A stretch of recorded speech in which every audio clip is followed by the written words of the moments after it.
nations, he proposed a global system of wireless communications. When wireless is fully applied, the Earth will be converted into a huge brain, capable of response in every one of its parts.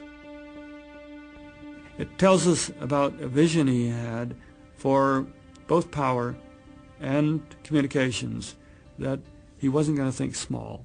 He was going to think globally on this.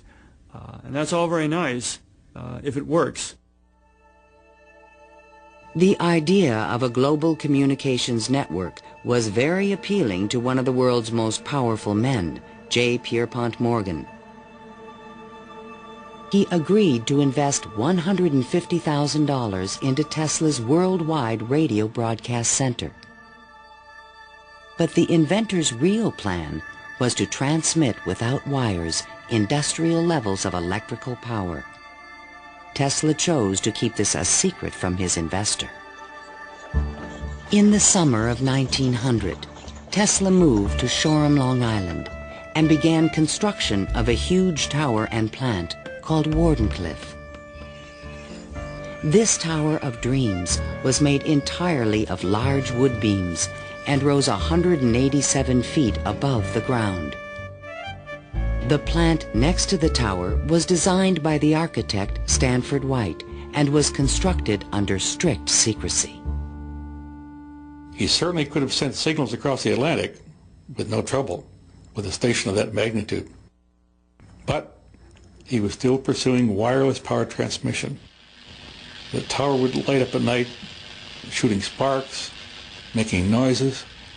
Such experiments, they alarmed the whole area. Then, on December 8, 1901, Marconi took another step forward and transmitted his famous letter S across the Atlantic.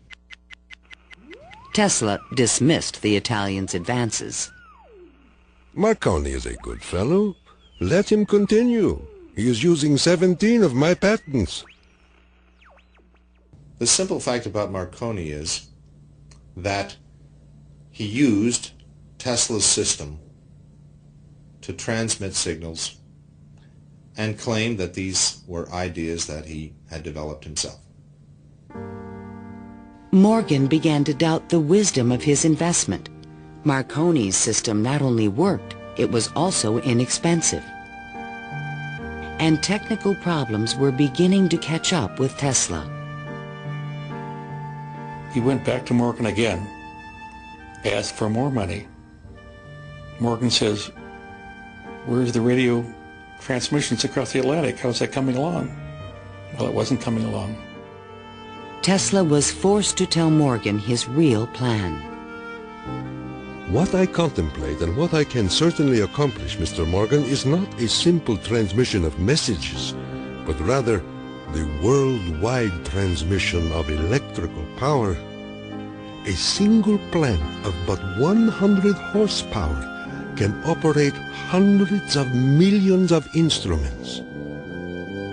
But Morgan was a practical businessman and had already decided to back Marconi. I have received your letter, and in reply would say that I should not feel disposed at present to make any further advances. J. Pierpont Morgan. Word spread rapidly that the investor had pulled out of Wardenclyffe, and Tesla was financially ruined.